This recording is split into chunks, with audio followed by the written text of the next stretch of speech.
weekly Online Assembly. My name's Ellie, I'm part of the schools team with Southampton City Mission. We love to go into schools to do RE, Question of Faith Days, assemblies, and even some transition support for when you move on to secondary school.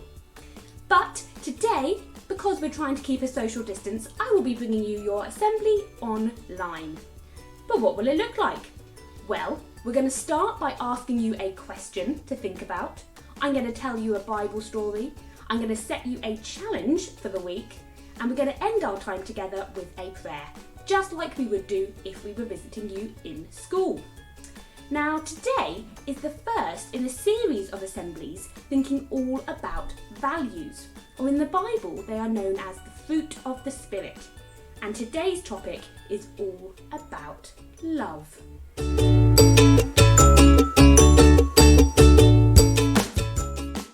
We talk about love quite a lot. I might talk about how I love watching movies, or how I love the colour purple, or how I really love eating chocolate cake. Yum! But today, I want us to focus on how we show love to someone else, how we love people. Now, my question for you today is going to be this. How do you show love to someone? Have a think of your answer, and you might want to pause the video here to discuss your ideas with everyone else.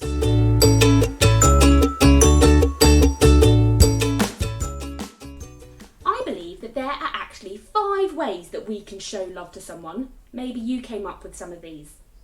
The 5 love languages are what they are also known as, and this is what they are. Number 1, you can show love through words, the things that you say to someone, a bit like this. You are such a good artist. I'm so impressed with your drawing skills. They're amazing. Well done. The second way you can show love is through physical touch. Hugs, kisses, high fives. High five. The next love language is time. Quality time with the person can show that you love them.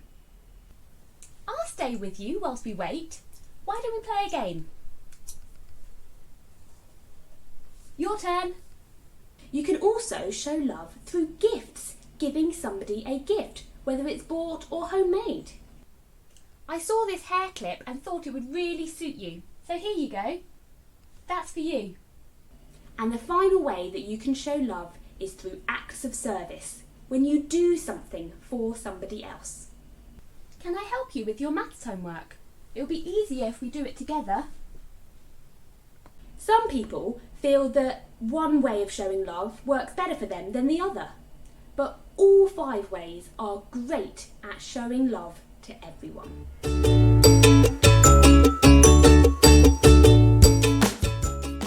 We're going to listen to a story now from the Bible called the Good Samaritan. In this story, a complete stranger shows love to someone. But I want you to listen carefully. Can you spot any of those 5 different ways of showing love in this story? Have a listen.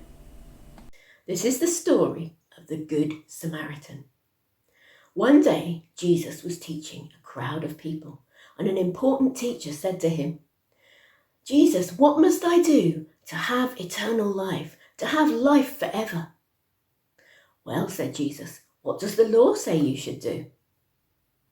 The teacher said, "It tells me I should love the Lord my God with all my heart, with all my soul, with all my strength, and with all my mind, and that I should love my neighbour as myself." "That's right," said Jesus. "Do this and you will live." But the teacher asked Jesus, "Who is my neighbour?" So Jesus told him this story. A man was going down from Jerusalem to Jericho. Now this was a very steep, rocky, dangerous road.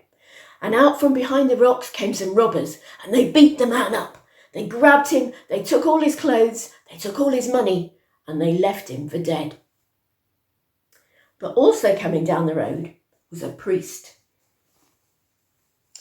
He worked in the temple in Jerusalem. He had a very important job there. So do you think the priest stopped to help the man? If you think he stopped, can you put your hand up like that? And if you think he just kept walking, can you do that?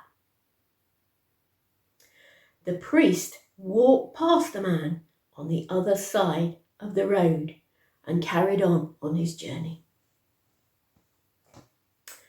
Next, there was a Levite walking down the road. He also worked in the temple in Jerusalem. His job might have been to help look after the candles and the other things that people use to help them to worship God in the temple there. So do you think the Levite stopped? Put up your hand if you think he stopped to help the man, or do you think he walked past? The Levite walked past on the other side of the road and carried on his journey down the road. Next, a Samaritan was walking down the road. Now, this man came from a country called Samaria, and the people in Samaria weren't friends with the Jewish people who Jesus was talking to. They'd been enemies for a long time. So do you think the Samaritan stopped, or do you think he carried on walking? Can you show me with your hands? The Samaritan stopped. He looked at the man who'd been robbed. He took pity on him and he wanted to help him.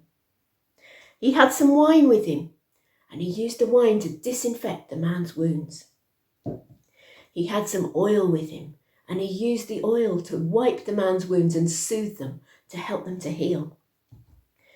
And he had some bandages with him and he used the bandages to wrap up the man's wounds, to protect them and to make them feel better. Then he put the man on his own donkey and he took him to an inn, which was a bit like a hotel, and he looked after him there. The next morning, the man gave some money to the innkeeper and he said, "Please, will you look after this man? And if you spend any more than this, I'll pay you the rest when I return." So Jesus said to the important teacher, "Which of the three men who passed by was a neighbour to the man who'd been robbed?" "Well," said the teacher, "it was the one who took pity on him, the one who stopped and helped him." "Yes," said Jesus, "you go and do the same."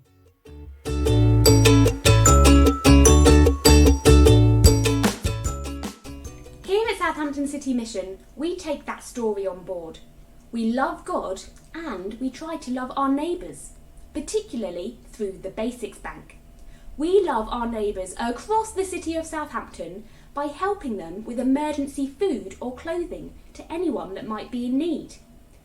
And so everyone that helps out, whether they're donating a tin of baked beans or helping drive the van to get the tins to the Basics Bank, they are showing love. It might not seem like much, but that small act of service, that small gift, can show a lot of love to people in need.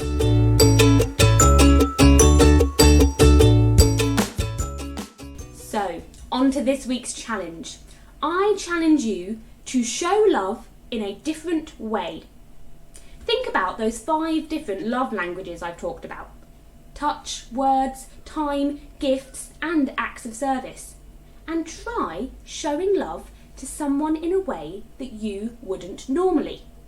Maybe you quite often tell people you love them and say kind words. But why don't you try giving them a gift instead? Or maybe, if you normally show love through hugs and high fives and other forms of touch, you should try showing love this week by giving someone your time instead. Show love in a different way.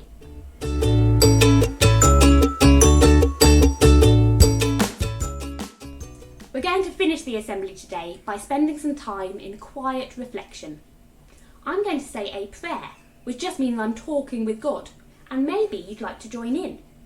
If you do want to join in, then all you have to do is listen to the words I say, and if you agree with them, at the end say Amen, because that just means I agree. If you don't want to join in, no worries. Why don't you spend this time quietly thinking about the story you've heard and how you could take on the challenge to show someone a different way of loving them this week. Let's pray.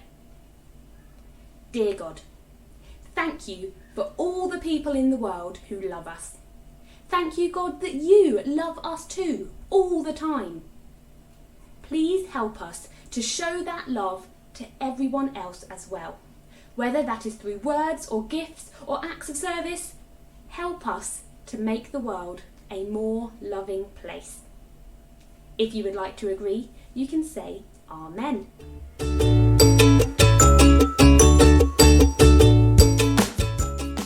Well, I'm afraid we're at the end of the assembly today, but thank you so much for watching. I would love to know any of your thoughts about today's topic of love, or how you've got on with this week's challenge. So if you want to, get in touch by sending us an email to schools@southamptoncitymission.co.uk.